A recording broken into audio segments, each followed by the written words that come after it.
प्रभाव क्षेत्र जीवन का अलग चीज है, भौतिक वस्तु का अलग चीज है, रसायन वस्तु का चीज की वस्तु का प्रभाव क्षेत्र अलग, सब अलग चीज। क्योंकि इसको कहीं ना कहीं अपने को स्पष्ट कर लेना नहीं, तो इसमें ये ना बाबा की परिभाषा संहिता में भी जो परिभाषा दी हुई है वही तो ठीक है, वो सबके लिए वर्तनी है।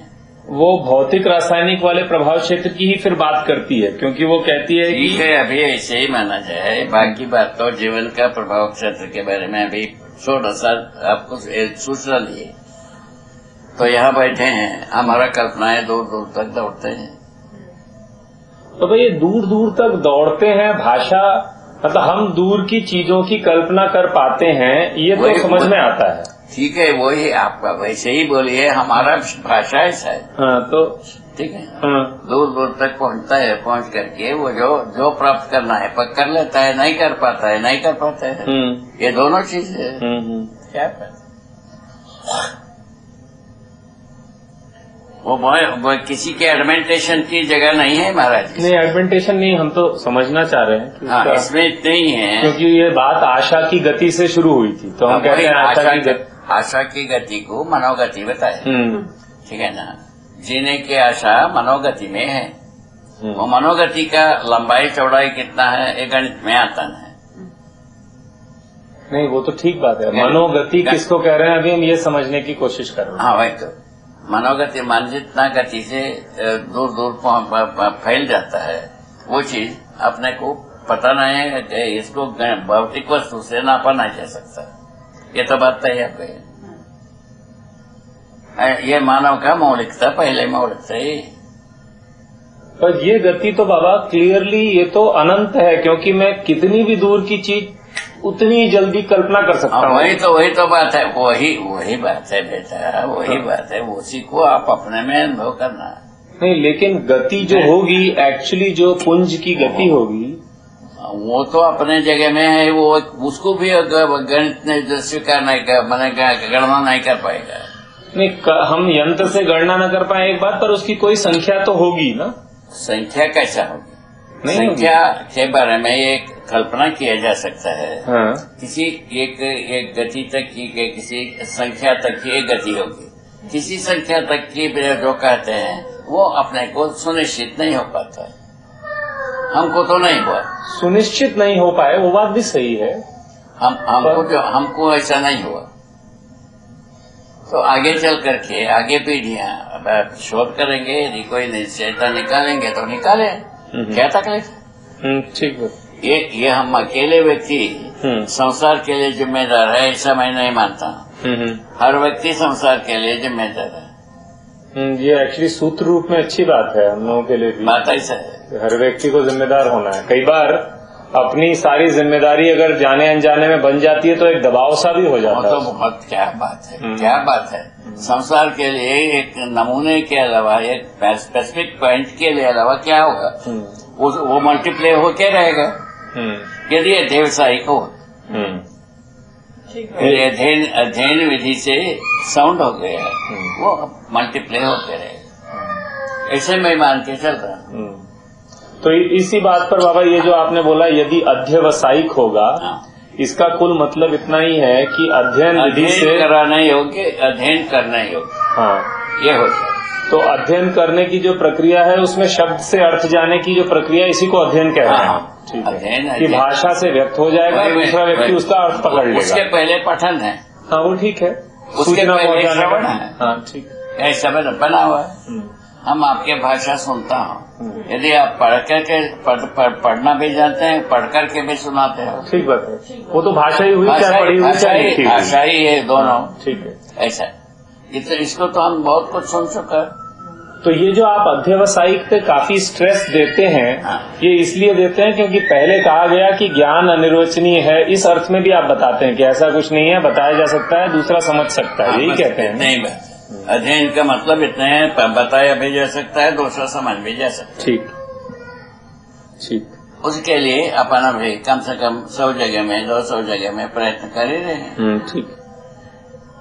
उसमें मेरे कितना फ्रूट निकलता है, कितना फ्रूट निकलता है, आप ही को तो पता लगेगा।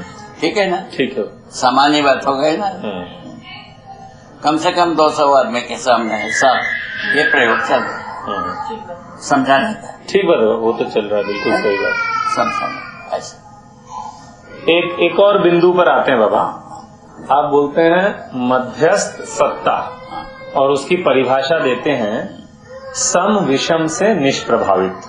हाँ, सम विषम से निष्प्रभावित। ठीक है, तो ये जो सम विषम है ये तो प्रकृति में ही हो सकता है। प्रकृति में ही है। हाँ, तो हम क्या प्रकृति में मध्यस्थ भी होता है। हाँ, मध्यस्थ भी होता है। उसके लिए प्रकृति में क्या मध्यस्थ है उसको भी बताया। हाँ, मध्यांश को बोला आपने।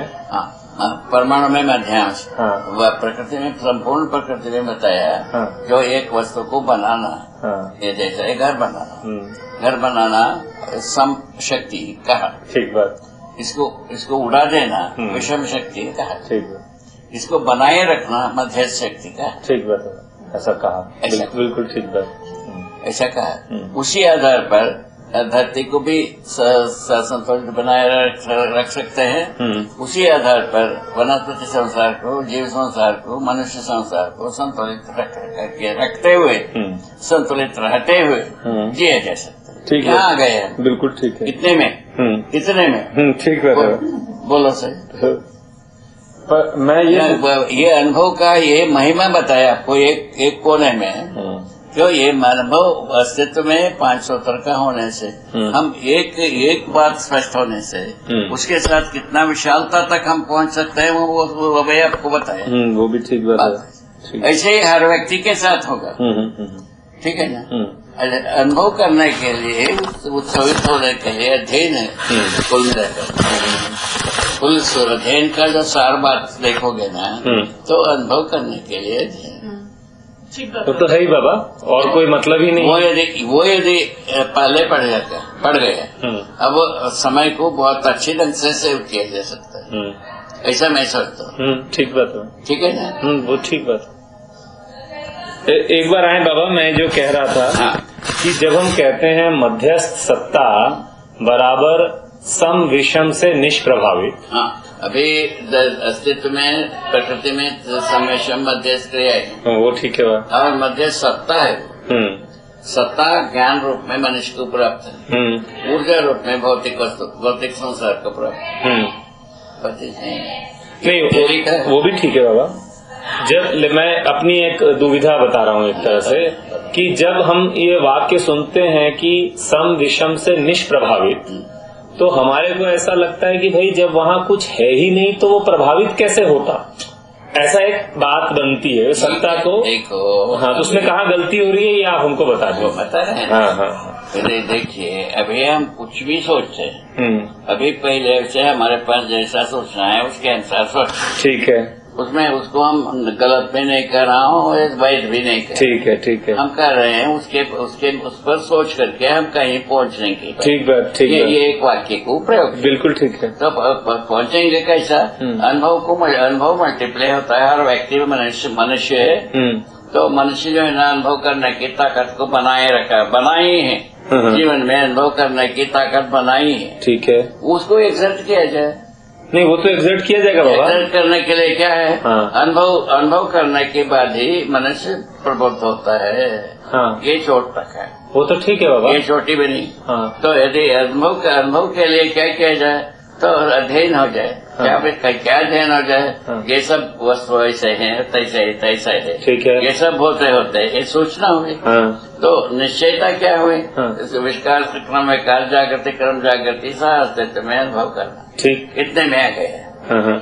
वो अनुभव यदि निश्चय होता है तो हमारा अध्ययन का फल मिल गया। ऐसा नहीं मिलता। वो तो बाबा जारी है, वो भी जारी है प्रक्रिया। ये हमारी गलती कहाँ हो रही है कि हम सत्ता को जो कुछ भी नहीं के रूप में समझते हैं वो गलत है ना कहीं। वही महान गलत है। तो वो क्या समझे? वही संपूर्ण है। हाँ, उसको मनुष्य में ज्ञान, हाँ, भौतिक वस्तु में ऊर्जा, बता तो जैसा में ऊर्जा बता दिया। अच्छा, तो उसके वो भी अनुभव के बाद ही प्रमाण होगा महाराज। अच्छा, अनुभव। तो आप कह रहे हैं ये जो भौतिक रासायनिक वस्तुओं को जो ऊर्जा मिल रही है या मनुष्य को जो कार्य ऊर्जा है भाई। नहीं, जो मूल ऊर्जा की बात हो रही है, मूल ऊर्जा की बात कर रहे हैं। वो मूल ऊर्जा मिलता नहीं है। हाँ, वो मूल ऊर्जा रहता है। अच्छा, तो ये कभी प्रभावित नहीं होता आप वही तो वो किसी को किसी को है ना प्रदान करने वाला वस्तु नहीं है। हाँ हाँ अब उसमें है क्या है, हाँ। ज्ञानावस्था में मनुष्य ही ज्ञान को दूसरे के लिए अंतरित करता है। ये एक ही इकाई है। अंतरित मतलब मैंने बोध कराता है। अच्छा, वो तो ठीक। पीढ़ी से पीढ़ी को बोध कराता है। तो जब हम कहते हैं सम विषम से निष्प्रभावित, तो क्या चीज निष्प्रभावित रह रही है? ऊर्जा ऊर्जा ऊर्जा का एक ऊपर प्रभावित रहेगा। अच्छा, अभी छोटे बात सोचो, वो इलेक्ट्रिसिटी है, इसमें चलता है, ये चलने में सही है, इलेक्ट्रिसिटी परेशान हो गया ऐसा कुछ नहीं, ये तो वो कंजम्पशन होता है। क्या कंजम्पशन है? अर्थ होता है। यदि इसको काम करते करते जितना धरती में समाना है समा जाता है, ठीक है, इसका कंजम्पशन कहते हैं। वहाँ पर कंजम्पशन भी नहीं है, ये वो कंजम्पशन नहीं है, कोई घटबड़ नहीं है, कोई कंजम्पशन निरपेक्ष शक्ति का। तो इसको आप बोल रहे हैं कि सम विषम से निष्प्रभावित। निष्प्रभावित, ओ मतलब वो अपने आप में सम विषम से निष्प्रभावित, मतलब घटता बढ़ता नहीं है, कुछ भी प्रभावित होता ही नहीं है। ओ वो क्या ये कह रहे हैं कि उसमें जो भी प्रकृति में जो भी सम विषम है, ये मूल ऊर्जा है, हो तो इसी ऊर्जा के आधार पर रहा है सब कुछ, लेकिन कुछ भी सम विषम हो जाए इस पर प्रभाव नहीं पड़ता। रोमांचक बात नहीं है। हाँ बताइए। किसी पर प्रकार से विकृति ना होते हुए सभी वस्तु अपने में साम्य सत्ता से संपन्न रहते, क्या बात है, कितना रोमांचकता। किसी प्रकार की विकृति न होते हुए। किस चीज में विकृति? माने साम्य सत्ता में ये कह रहे हैं आप। ओ ठीक बात, इसलिए उसको मध्यस्थ बोला। इसीलिए मध्यस्थ नाम है। अच्छा ठीक है, साम्य सत्ता नाम है। ठीक है। हाँ ब्रेक हाँ बिल्कुल बिल्कुल।